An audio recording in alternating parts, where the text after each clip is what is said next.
Welcome everybody to this webinar on Turkey's changing trajectory. I'm Ilan Berman. I'm the Senior Vice President of the American Foreign Policy Council.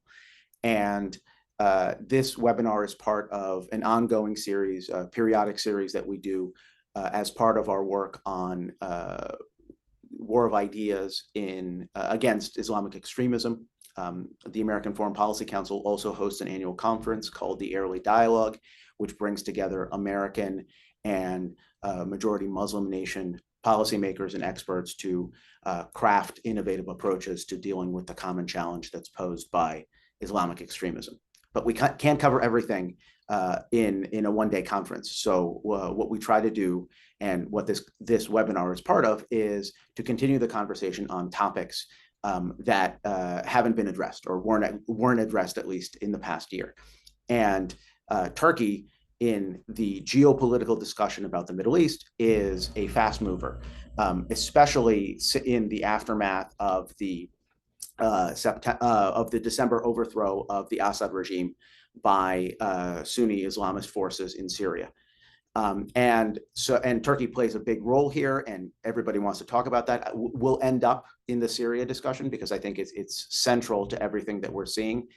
But what I want to do today is to talk about Turkey's changing outlook, its changing geopolitical trajectory and political position in the region, how Turkey thinks about itself in relation both to East and to West, and what does that mean in real strategic terms for the United States. And to do that, I'm delighted to be joined by two friends of mine, by Cagaptay of the Washington Institute and my colleague Svante Cornell from here at AFPC. Soner is the Beyer Family Senior Fellow and Director of the Turkish Research Program at the Washington Institute.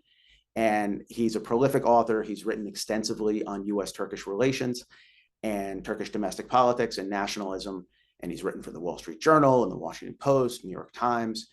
And his latest book, which was published in 2021 by IB Tauris, is called A Sultan in Autumn: Erdogan Faces Turkey's Uncontainable Forces. Svante Cornell is the director of the American Foreign Policy Council's Central Asia-Caucasus Institute, and he's also the co-founder of the Institute for Security and Development Policy in Stockholm, Sweden, from where he joins us today. His main areas of expertise are security issues and state building and transnational crime in Southwest and Central Asia, with a specific focus on the Caucasus and on Turkey. He's the editor of the Central Asia Caucasus Analyst, the Turkey Analyst, and many, many books, including most recently this one, which we'll talk about a little bit later. The book is called Arabs, Turks, and Persians: Geopolitics and Ideology in the Greater Middle East. So I'm delighted to welcome both of you guys.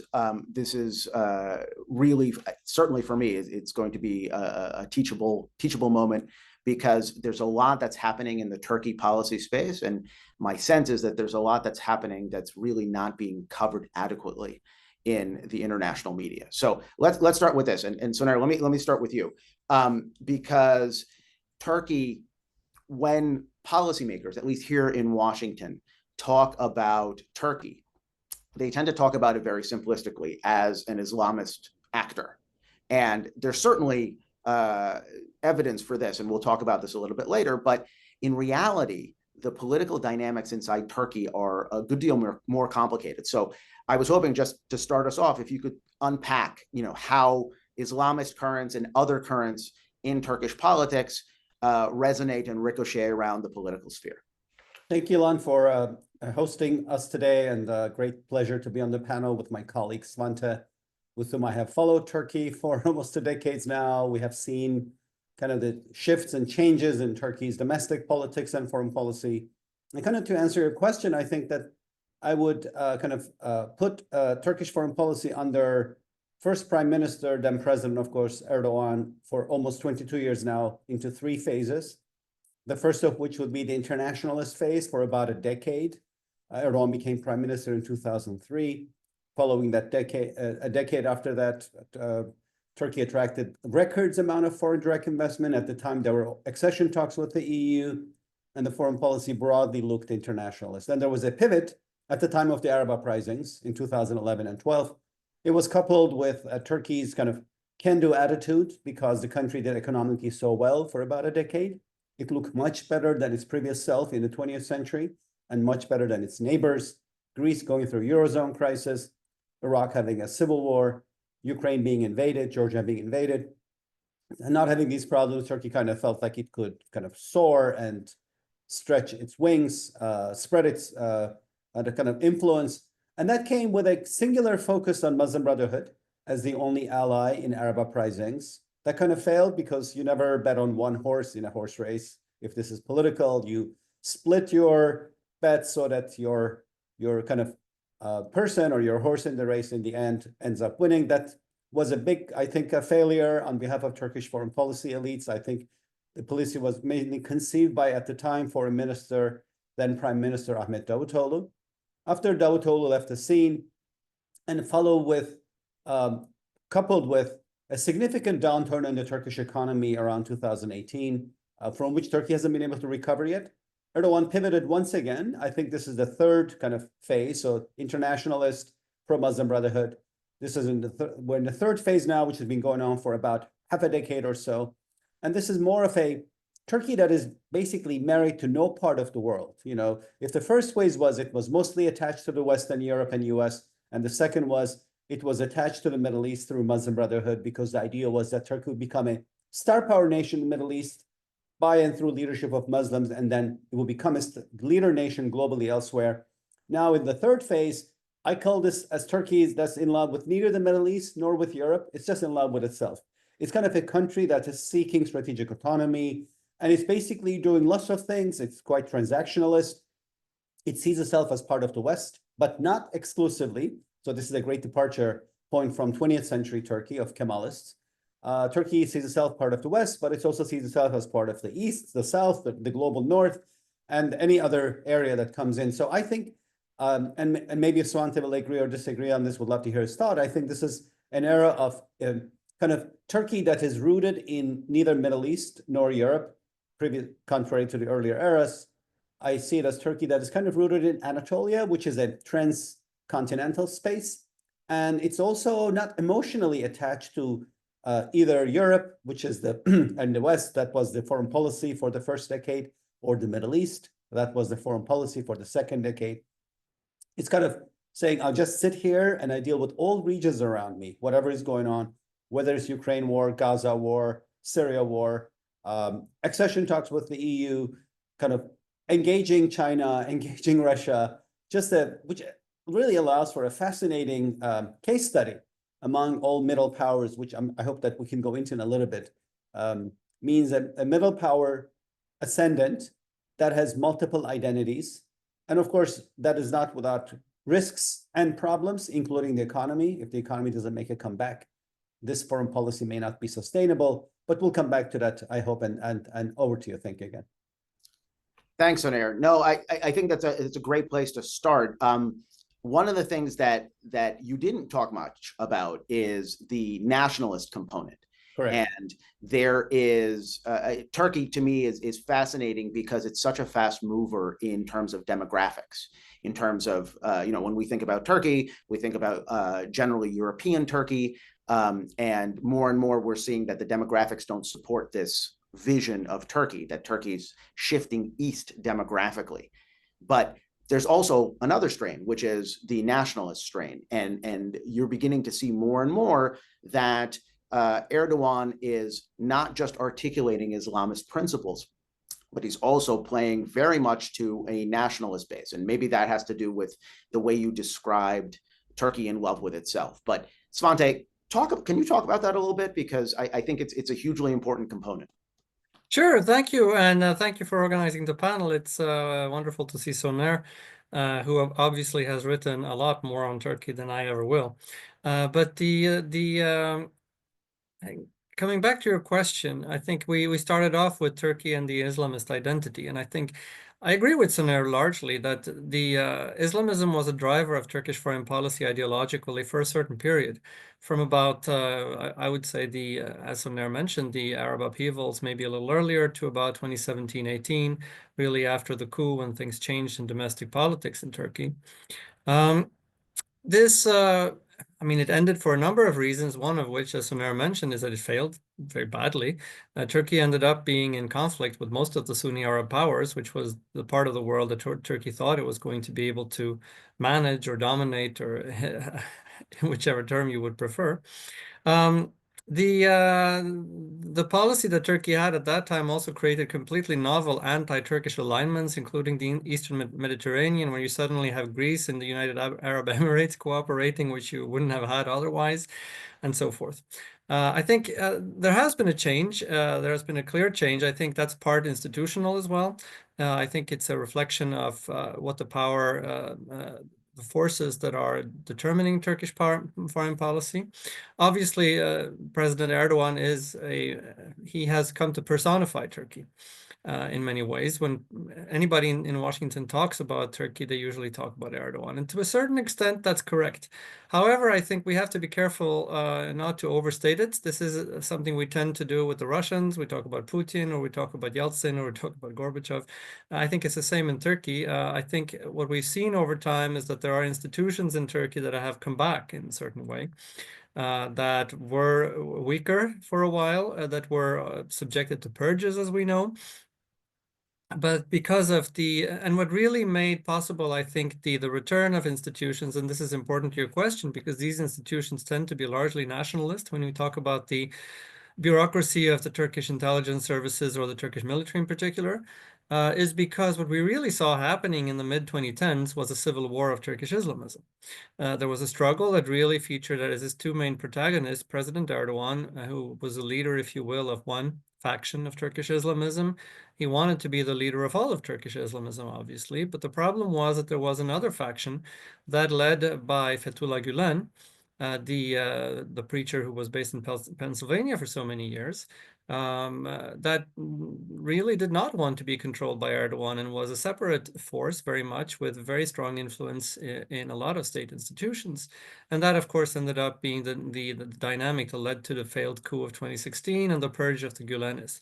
What's important for our purposes, I think, is that this really was, if you envision the Islamism as a balloon in Turkey that gets bigger and bigger and bigger, the civil war between two Islamist factions really led, I would say, to the bursting of this balloon.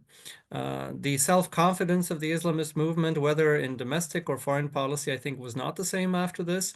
Obviously, this is not to say that Islamism is not an important force in Turkish society anymore, but it's I really see a big difference pre and post coup in this sense. And as you can see, even politically, Erdogan was forced to ally with secular nationalist forces within both Turkish politics and the Turkish bureaucracy in order to succeed in purging another Islamist movement, right?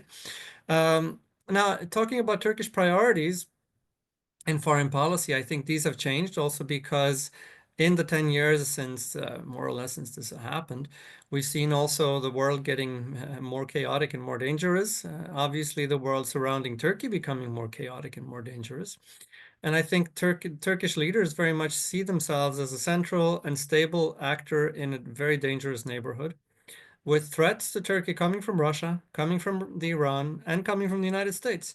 Very much the way that the United States has aligned with the Syrian Kurdish forces that we ourselves consider to be connected to a terrorist group that it's on the list of US designated terrorist organizations, but we're arming them and we're supporting them. And this obviously has been the single most disturbing element in Turkish-US relations, and is why a lot of people in Turkey have fears about US alignments on Turkey. So there is this view of a constant risk, a constant crisis surrounding Turkey impacting the country. And in response, the conclusion is that Turkey must be more proactive. And in contrast to the past, it has to be more expeditionary. Turkey has to go handle threats where they are, outside Turkey, including by military means, rather than wait for them just to come to Turkey and impact Turkey. And I think that's what we're seeing with Turkish military interventions outside, whether it be in Libya, Syria, of course, or in the Caucasus. The military bases Turkey has in places like Somalia or Qatar and other places. And also, of course, very importantly, as Soner alluded to, Turkey is friends with nobody, but seeks to have a transactional relationship with really all major powers around the region. No, so that's great, and I think it really provides a lot of shading. I'm struck by the way you sort of characterize the Islamist civil war that took place a decade ago, because the success of Erdogan and the success of his AK Party in really marginalizing the Gulen movement, I think, helps explain a lot about the freedom of action that Turkey has taken since in its interplay with other Islamist actors, right? Because we're having a conversation about Turkey and Islamism, and it strikes me that, you know, there's a lot of there. There's a lot of Turkish cooperation and interaction with different elements of the Muslim Brotherhood.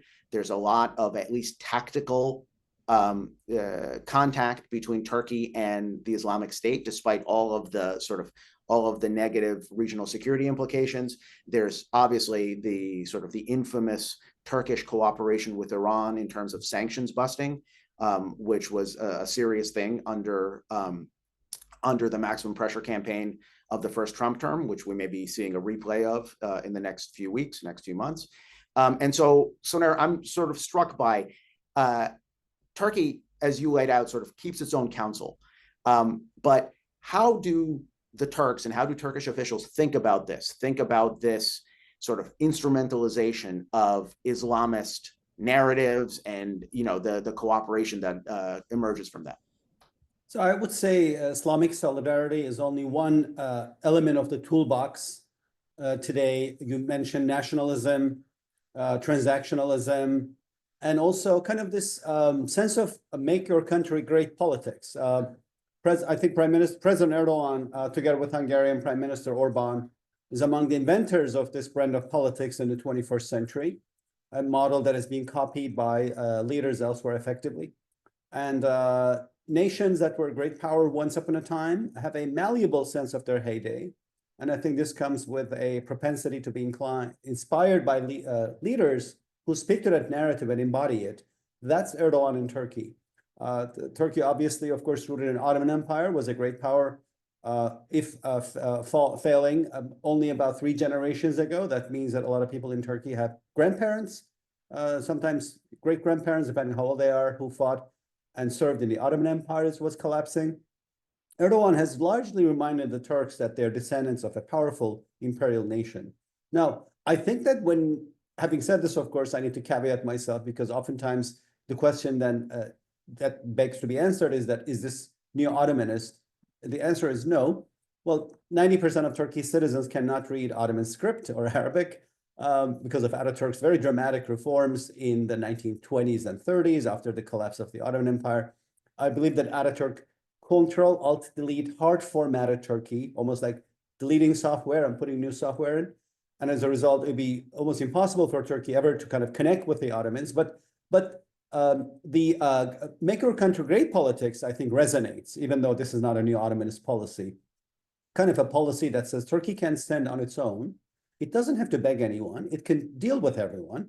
And so it does it in Ukraine, for example. It provides weapons to Ukraine, very significant, but keeps Russia, economic ties with Russia open economically, flourishing, also very significant. You see how it's dealing with both sides.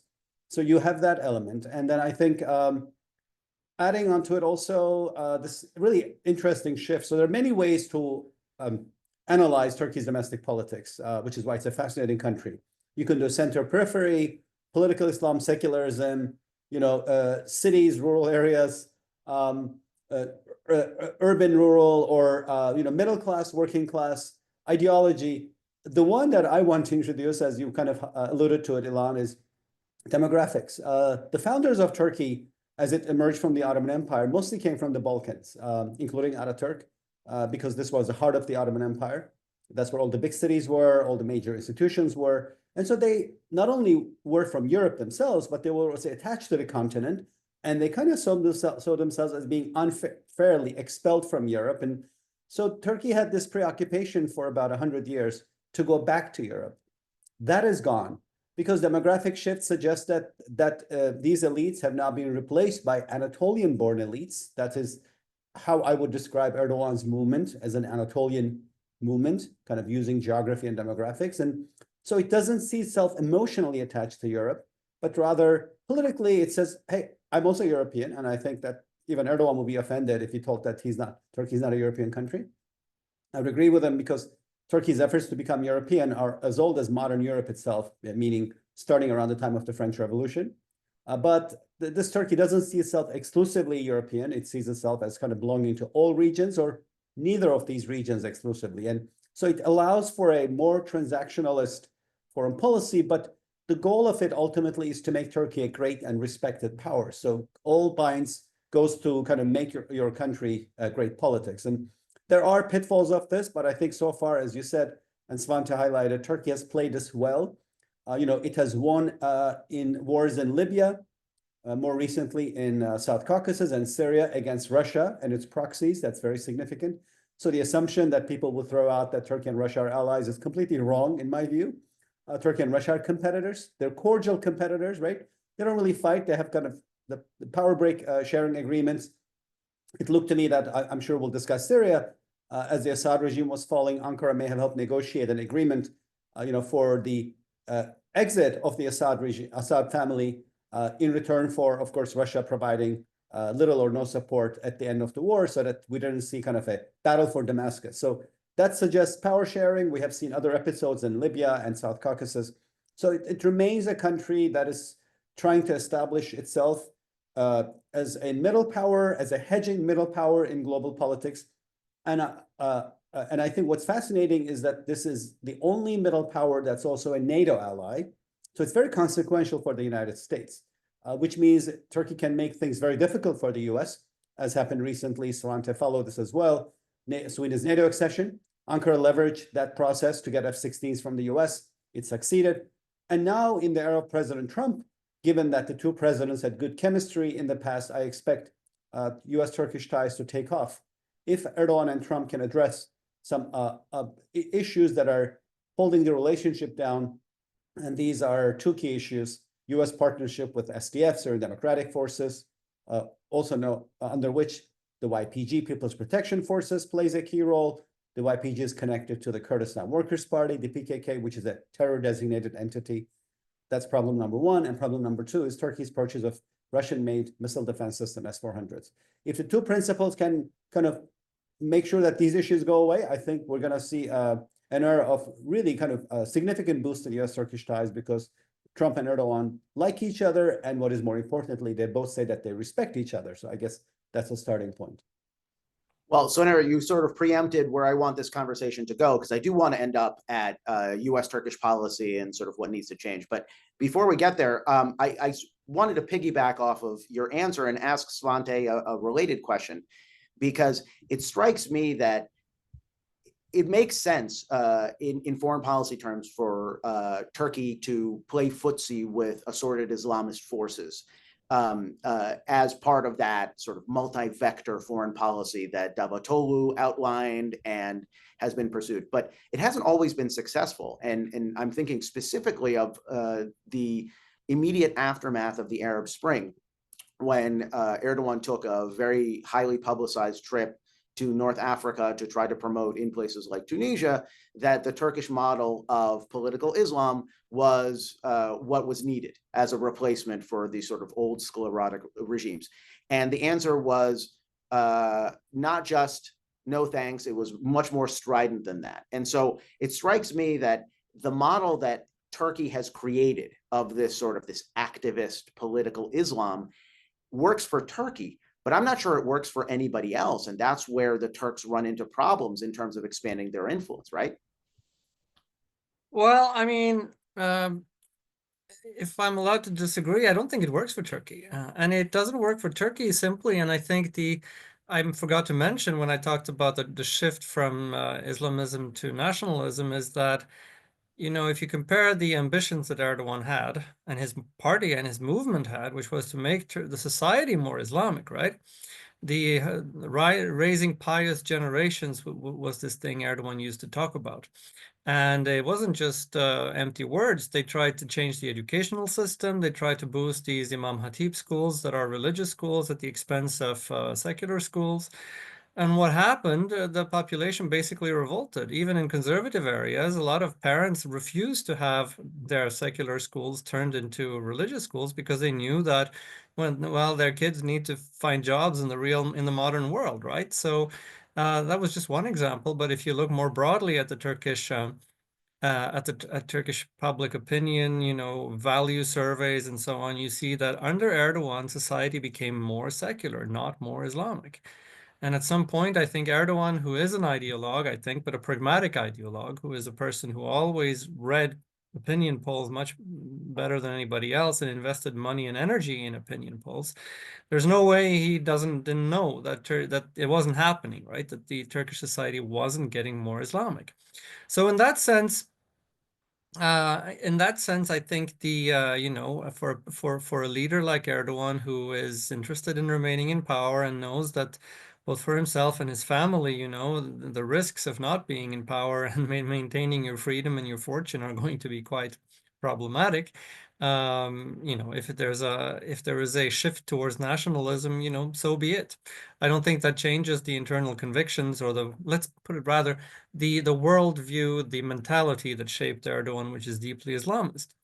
Now, but in the pragmatic political calculations have led him away from that, and there are reasons for that, both in how the Islamist, colored foreign policy didn't work, but also how the domestic efforts to Islamize Turkey didn't work either. Now, what does this mean in terms of the relationship with Islamist actors, whether it be the Muslim Brotherhood or Iran? Well, maybe now a long time ago, maybe 15 years ago, we saw a Turkey that tried to somehow appeal to Iran on the basis of some pan-Islamic ideas that, we are all Muslims and we have to have solidarity among Muslims, which was, something going back to Erbakan, the earlier Turkish Islamist leader when he was briefly in power. But if you look at what happened in Syria, you saw a proxy war developing between Iran and Turkey. And I think over time, while there is still a pro-Iranian faction, if you will, with business and other interests in Iran within the ruling party in Turkey, that became untenable. And the geopolitical rivalry between Turkey and Iran very much heated up in the past 5-10 years. There's no question about that. Now, if you look at the Muslim Brotherhood, it's even more interesting, I think, because the Muslim Brotherhood was much more a force that was ideologically aligned with Erdogan and his people. That was, so to speak, a lot of their ideas were influenced by the Muslim Brotherhood. We can't go into all the details, but Turkish Islamism really was influenced by the ideas of the Muslim Brotherhood, Hassan al-Banna, Said Qutb, and others. But what we see is, when the coup happens in Egypt in 2011, I'm sorry, 2013, I guess. There is no power reacted as harshly against al-Sisi than Turkey did. They welcomed all the Brotherhood exiles from Egypt. They started setting up NGOs, news media, TV stations, beaming them back at Egypt and so on. And this went on for a while. But then eventually, when Turkey's foreign policy started to shift and become more nationalist, we also saw that a lot of people who were in influential positions, I mean, my interpretation is they asked themselves, why do we have these conflicts with the Emirates, with the Saudis, with the Egyptians? What good does it do Turkey and Turkish national interests? And their position was, we don't have any beef with these countries. So there was very reluctantly Erdogan aligned with this, and it was much easier to make up with the Saudis, maybe even with the Emiratis, who, by the way, the Turks had accused of complicity in the coup. But even with Egypt, grudgingly, reluctantly, but eventually they made up with the Egyptians. They accepted the Egyptian demands, which was either shut up these Muslim Brotherhood forces in Turkey or kick them out of the country. And if you see the Erdogan of around 2015 making the Rabia sign, the sign of the Muslim Brotherhood at rallies and so on, it's unbelievable to expect to see him not only shake hands with Egypt, but a full normalization of relations with Egypt and and acceding to the Egyptian demands regarding the Muslim Brotherhood. So I think that's a very significant shift that happened. Now, does this mean that Turkey doesn't have ties with the Islamist organizations anymore? I don't think that's the case. I think they still do. But I think that they are very multifaceted. You'll have party to party or Muslim Brotherhood to Turkish Islamist ties. You'll have, but if you look at the state institutions, I think these are much more instrumental ties that, just like, the whiskey drinking Pakistani military would have very good proxies that are Islamist proxies fighting for them in Kashmir, right? For example, that kind of gets a life of its own after a while. But in Turkey, I think you can have similar relations between the Turkish intelligence and military structure with various expendable, ragtag militia groups of an Islamist persuasion that you can have that are in Syria, that are in Libya, that are elsewhere. But the deeper ties that existed between Turkey and the Muslim Brotherhood seem to have largely dissolved in many ways. And it's not at all the situation it was, even a few years ago when I think General McMaster talked about Turkey and Qatar as the major supporters of Islamism. I don't know that to be the case anymore. Okay, I want to push back on that a little bit. But before I do, let me just invite the audience. Some of you have started already. But if you have questions for Svante and for Soner, feel free to throw your question up in the question and answer button. There's a button at the bottom of your Zoom screen, and I'll try to weave them into our conversation as best I can.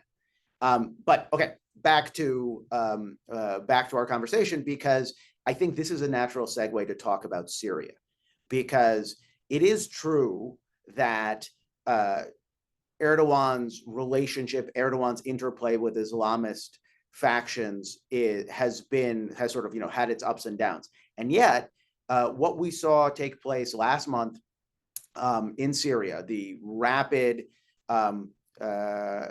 as Elon Musk would say, the rapid unscheduled disassembly of the Assad regime at the hands of HTS, which is an Islamist group, a Sunni Islamist group, a terrorist group, was by all accounts orchestrated or at least assisted strategically out of Ankara. It was assisted by the Turkish government, or at least the Turkish government provided a vision. So Soner, I wanted to sort of to delve into this in depth, because I'm really curious as to what the Turkish play is here. What are they getting at?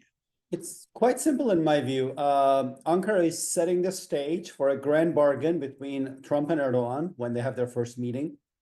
Looks like could happen early on in Trump presidency, because Syria is a big file. Trump wants to end the wars.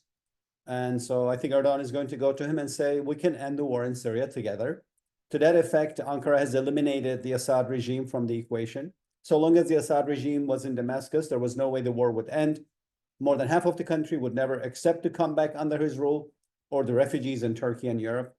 And of course, HTS attacked Aleppo. A lot of people thought that maybe this was a kind of a limited, targeted attack that would force the Assad regime to come back to the negotiating table with Turkey. I think that was part of Ankara's calculus. Ankara has been trying to end the war by negotiating with Assad, but as I said, it looked like that was a no-starter if Assad continues to be in power. So another kind of show of military power. In under 2 weeks, Turkish, adjacent and proxy forces, HTS and SNA, basically took out the Assad regime. This is notwithstanding Iranian and Russian support given to the regime. And here, I think Turkey played it quite smartly. It took advantage of diminished Hezbollah support to the Assad regime. I think in this regard, Turkey's thanks should go to Israel, because Israelis destroyed Hezbollah. And so Hezbollah is no more able to provide Assad regime with the foot soldiers and the really well-trained militia that it could in the past. And Russia's Air Force and others troops are tied down in Ukraine. So taking advantage of decreased Russian and Iranian support to the Assad regime, Turkey eliminated Assad. What does that leave us with? It leaves us with Syria turned into sort of an informal Turkish-American condominium, in my view. A condominium meaning if the Euphrates River goes through the middle of Syria, Western Syria now, controlled by HTS mostly, is a Turkish sphere of influence. HTS is not going to do everything Turkey wants from them, going back to Svante's comments about how Turkey, and yours about how Turkey, at the beginning of Arab uprisings, went over to North Africa and told them what to do. That's not going to happen. I think that Arabs look at Turkey very much like nations in the Balkans look, right? A former colonial overlord that they don't want to be pushed around by. And so Turkey has to find a soft spot in dealing with HTS. But I think so far they're doing the right thing. Also, HTS want to be delisted. It wants to receive foreign aid, recognized. All of these will come through getting along well with Turkey. So that means Turkish sphere of influence in Western Syria. And in Eastern Syria, you have a US sphere of influence through the Syrian Democratic Forces, under which the YPG is the core force. So I think Erdogan will go to Trump and say, each of us controls half of Syria indirectly or as a sphere of influence. So what Turkey would do is it would promise to transform HTS. I guess that would start with HTS getting rid of foreign fighters, including other Syrian groups, moderating its platform. And then US would have to transform SDF, which would get rid of its own foreign fighters, that mean PKK, and include other Syrian Kurdish groups, become more inclusive. So the two groups would have to do similar things, kind of getting rid of terrorists, foreign fighters, and becoming inclusive. That could set the stage for Syria's two pieces to be stitched together. A lot of things could go wrong. I don't want to kind of play a super optimist here. Syria could go back to civil war. You still have a lot of instability in certain areas. I hope that none of this happens, of course. Economically, HTS has to deliver quite fast. I think that Syrian people have given the HTS a carte blanche now. They're happy that Assad is gone. But if services haven't come back in 6 months, and you have hyperinflation, and the country looks like it's falling apart, opposition to HTS will not come from the left. It will come from the hard right. It will come from ISIS and jihadists and Al-Qaeda. And so a lot of things could go wrong. But assuming that Trump and Erdogan can have a meeting early on, I think the game would be to stitch it together. And here you could argue that Turkey has played it really well, anticipating a Trump win in November early on. They prepared the groundwork for an HTS assault, and the assault succeeded. And again, of course, this brings us to the bigger question of Turkish-Russian competition. I guess in Syria, Turkey won, Russia 0. Well, and sort of what you lay out, I think, is intriguing because it very much dovetails with at least what we've seen so far, the Trump administration articulate as its goals, the idea of some sort of compact that stabilizes the region. But it does bear noting that, the adversary also gets a vote. And so when you see recent reports about how foreign jihadists are now becoming cabinet members in the new HTS government in Damascus, it makes that challenge, the challenge of a compromise and a de-radicalization, that much harder. But Svante, let me ask you this, because Soner talked, I think, exactly correctly about this tripartite, if not larger game that's now taking place in Syria, where the Turks are on the opposite side of the Iranians and the Russians that were big backers of the Assad regime, and they were big losers in the Assad regime's fall. And I'm sort of curious, and I think, again, right, shameless plug, right, this is your book, right, Arabs, Turks, and Persians. You talk a lot about these historic imperial leanings in each of these strains, in the Iranian strain, and sort of in sort of the Sunni Islamist strain, but also in terms of Turkish exceptionalism and Turkish imperialism. And I wonder how that plays now.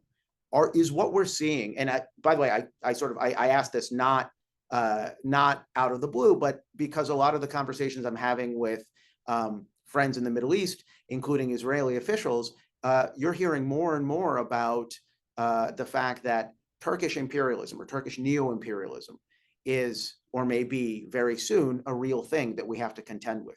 Is that correct? I mean, are they framing it correctly?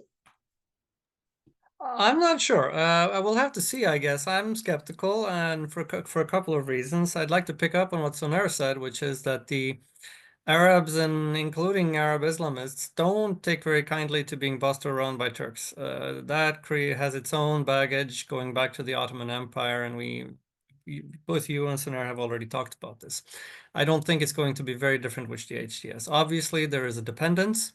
on Turkey on the HTS side. They understand their vulnerable position and so forth. But in the long term, I'm quite sure that the rulers of Syria will have their own agenda. It will differ from the Turkish agenda. And there may be people like Soner who know a lot more about the HTS Turkish relationship than I do. I'm not sure a lot of people know a lot about that relationship, frankly. But what I would say is that on the Turkish side, whether there is really an Islamist or not at the helm, the Turks are going to want Syria to be run by the Sunni Arabs. They would prefer Iraq to be run by the Sunni Arabs, not by the Alawites or the Shias. And there is a lot of the sectarian thinking, which is, in many ways goes back a long time, which is, we can work with the Sunni Arabs. And if it's not run by the Sunni Arabs, it's going to be under some other foreign powers' control, obviously Iran's, Russia's, somebody else.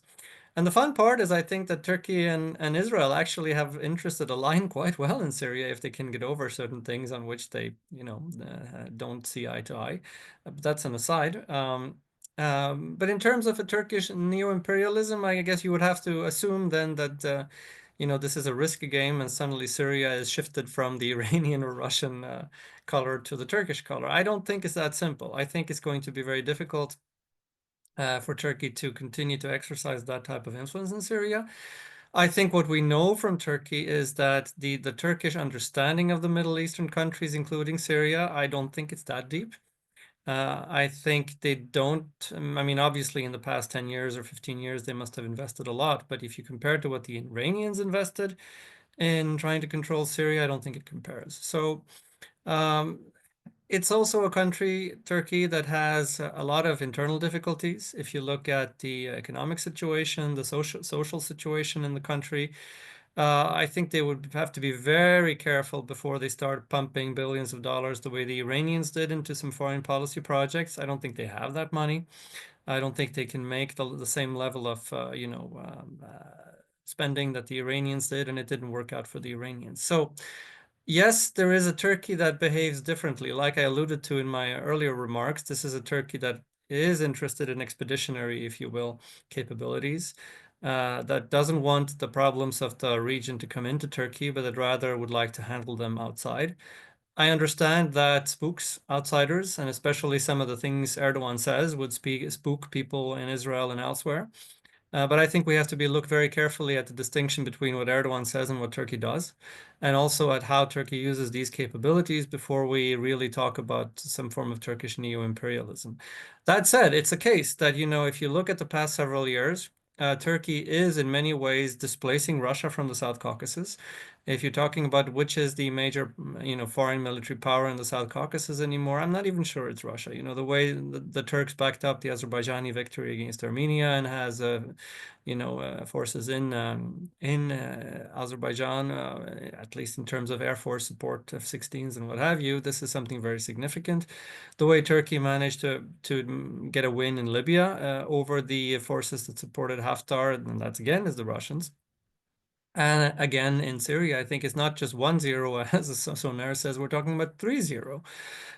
So and then again, even if this is Turkish imperialism, well, what's better, Turkish imperialism or Iranian and Russian imperialism? At this point, I think if things happen the way Soner described, that there is a new Turkish-American dialogue concerning Syria, I think there are people that we can talk with in Turkey. I think we also need to keep our eye on the horizon, and the Erdogan era in Turkish politics is not going to last forever. Yes, he's there. Yes, he's strong. There is no leader that is immediately threatening him. But we also have to remember that his party is not the largest party in Turkey by all accounts anymore, and that matters. So I think there is not just a person, but a state there that we can talk to, and that it's way past time that Turkey and the U.S.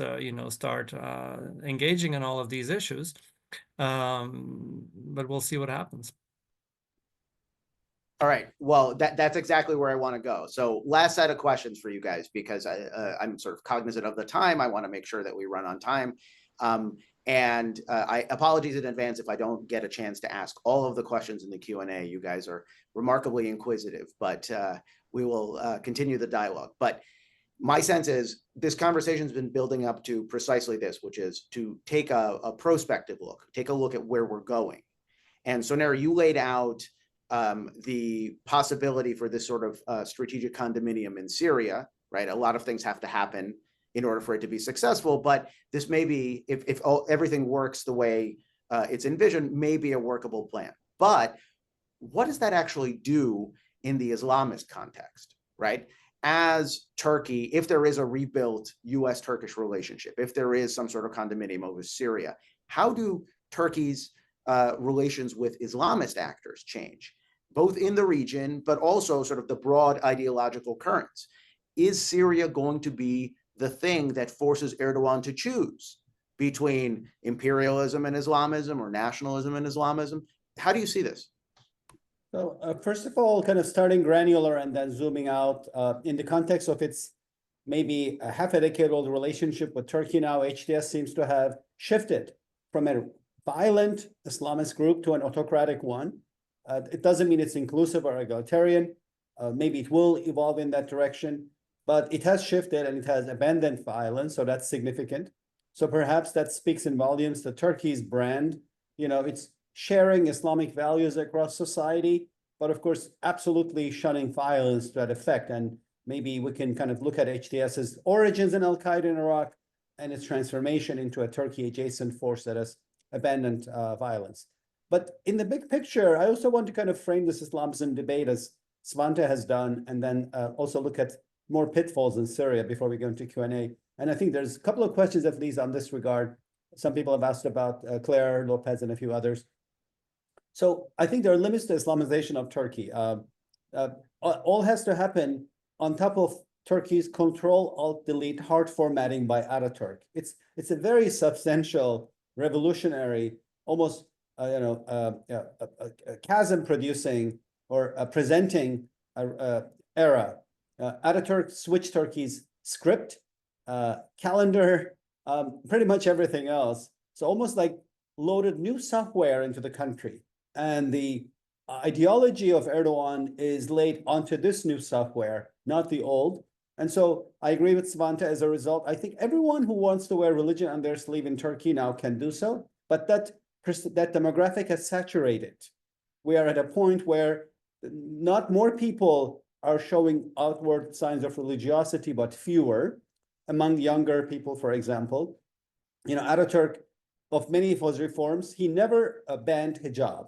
He discouraged it. He didn't like it, never banned it. But it was his dream because, you know, he came from Turkey's European territories, the Balkans, born in Thessaloniki, at the time Salonika in what is now in Greece. And he believed that Turkey had to be a European society, which is why he changed his script, Latin, calendar, and everything else. His dream was that one day Turkey's women would not wear the hijab. That dream never came true until Erdogan came to power. So right now, if you do opinion polls, just over 50% of Turkish women cover their head. But in demographics of under 35, a majority of Turkish women do not cover their head. So Ataturk's dream came under Erdogan. So I think when we talk about Islamization, we have to say this is country specific. It works differently in Turkey, differently in Egypt, differently in Syria. And in Turkey, I think it's laid on software and institutions built by Ataturk. And these also inform Erdogan's thinking. So he would be very upset, I think, if you told him that Turkey is not a Western or European country. Just as he would disagree with you if you told him that Turkey is only European or Western, because he feels like this is part of Ottoman history, 19th century Westernization, that the Ottomans kind of brought in, that Turkey embraced a European and Western identity. So that applies to, I think, other areas where Turkey will see its brand as unique and in competition with other brands, whether it's Iranian or the more austere versions of the Brotherhood. And of course, that doesn't mean everything in Syria is going to be a walk in the rose garden. There are so many challenges. I've highlighted a few. I want to add one more. Turkish-Israeli competition. It looks like it's there. I don't think it will turn into kinetic action. People have said they're going to fight. I think that's unlikely. But I think we need some kind of deconflicting between Turkey and Israel. The two countries are now neighbors. indirectly in Syria, right? Turkey is in power through proxies in Damascus, and Israel is across in the Golan Heights. They're only 20 miles apart, maybe less. And maybe Trump can fill that role. He has good ties with Netanyahu and Erdogan. I guess he can bring the two leaders in a détente, maybe have a cold handshake, but a handshake nevertheless. I also think Jordan could play a role, having, of course, interest in southern Syria. The king of Jordan can talk to Erdogan and Netanyahu alike. So we'll need to see some kind of deconfliction there going forward as well. But broadly speaking, I have a feeling that Syria is going to dominate Erdogan-Trump conversation in terms of ending the war there, which is a priority for Trump, and stitching it back together, which is a priority for Erdogan. And there will be other areas that will add to this relationship. Ending the war in Ukraine, Turkey will play a role there. I see that people ask about Ukraine. Turkey's policy is completely non-binary, as it is always elsewhere, meaning it supports Ukraine militarily, but has kept ties with Russia open economically. That allows Turkey to speak to both sides. And so maybe Erdogan will tell Trump, you lead, but I can bring them together. I can facilitate. And that will also put the spotlight on Turkey and kind of have it play a center stage role this year coming up. No, that's great, and I think it leads very naturally into what I wanted to ask Svante as the last question, which is, Svante, you used the term pragmatic ideologue to describe Erdogan, and I think that's interesting. And one of the questions in the Q&A was about the balancing of ideological interests and economic and political interests in sort of Turkey's expanded neighborhood, and it wasn't that long ago in geopolitical terms where you had ultra-nationalists in Turkey that were talking about a greater Turkey and about extending Turkish influence into Central Asia and the Caucasus. How do you see that evolving now? I mean, right, conditions have changed. Central Asia and the Caucasus have changed pretty significantly in political terms. But is Turkey heading back in that direction, particularly as it begins to look further and further east? Oh, I mean, absolutely. Turkey has been heading back for a while, but I think that's also related to the fact that what happened, and especially, I mean, Syria, what happened in Syria will accelerate this, the notion that Turkey actually gets things done, and is standing up to other powers like Iran and like Russia. That's exactly what the Central Asians want. They want a partner, an ally who can do that. And that's why you see these military and intelligence agreements being signed between these countries and Turkey, especially after what happened in the Caucasus and the war between Armenia and Azerbaijan and Turkey's role there. So that's going to accelerate, and these countries, they know Turkey's, Central Asia is too far away for Turkey to have any kind of imperial ambitions there, but to be a significant, foreign actor in the region through bilateral and multilateral institutions with the Organization of Turkic States is absolutely happening. I'd say one caveat I would throw in is that obviously the interplay between pragmatism and ideology depends on things happening in the world. So when things go badly, you have an Islamist, an ideological foreign policy, it goes badly. That makes it more likely that you're going to retreat towards more pragmatic drivers of your foreign policy. There is a tendency, I mean, there's a risk. I don't think that's going to dominate, but it's still out there that what happened in Syria could reinvigorate some of the ideological drivers of, at least personally for Erdogan and maybe for people around him, that see it actually paid off. This working through Islamist organizations and with Islamist organizations that actually led us to success in Syria. And maybe that will, in the de-ideologization of Turkish foreign policy, maybe this will be a temporary setback in terms of reintroducing or giving some oxygen to the Islamist ideology in Turkish foreign policy to some extent. I don't foresee that being dominant in the longer term, but obviously it's something that could happen. But I'd end by connecting to what you said. Yes, on Turkey and Israel, there is a lot of misunderstanding and suspicions between the two. There is also connections, definitely, between the intelligence organizations in the two countries. And I think it would be very important if this Gaza ceasefire holds, that we try to, and Trump would be ideally placed. I agree with Soner about the others. I think the Azerbaijan, as a strong partner to Israel, has played a role in the past between Turkey and Israel, could do so in the future. But I think anybody who can help there should probably help, because that's going to be crucial in terms of both the US-Turkish relationship, but also in the stability in this part of the world. No, and I think that's exactly right. And it strikes me that what I've heard from both of you guys really reinforces the traditional underpinnings of the Israeli-Turkish relationship, right? When the Israeli-Turkish relationship emerged in the 1990s, it was built around what the scholar Daniel Pipes talked about as a common sense of otherness. That Israel didn't belong in the region, that Turkey didn't belong in the region either. This was still when Turkey was had some aspiration of joining the European Union. There was still this sort of divided attention. That relationship, waxing and waning, I think is actually a very good parallel to this conversation that we're having, which is, as Turkey's ideology has shifted, it has changed the nature of the Israeli-Turkish relationship, particularly as Erdogan has leaned into Islamist tendencies. It has, the relationship has withered on the vine. But everything that you guys have said actually gives me new hope, because a Turkey that keeps its own counsel, a Turkey that's in love with itself, as Soner said, is still a Turkey that is not part of the region. It's a distinct and unique thing. And so the underpinnings of that partnership that was flourishing during the decade of the 1990s is actually still more or less intact. I always like to end with a little bit of good news. So that to me was the good news out of this conversation. But let's, because I'm cognizant of the time, let's end it here. Soner, thank you so much. Svante, thank you so much. This has been a terrific conversation, and I hope the start of an ongoing dialogue. And I hope both of you guys are exactly correct that we're about to see a reinvigorated US-Turkey track in terms of politics. For all of you who are watching live or are watching this recording after the fact, thank you for joining us. For more information on our work on Islamic extremism, on the Middle East, on Central Asia, on the Caucasus, on Russia and Ukraine, and a whole host of other issues, please visit us online at www.afpc.org. And if you came by way to this webinar by way of an email because you subscribe to our email lists, stay tuned for future notices of additional webinars on exciting topics and also of in-person events. Thank you.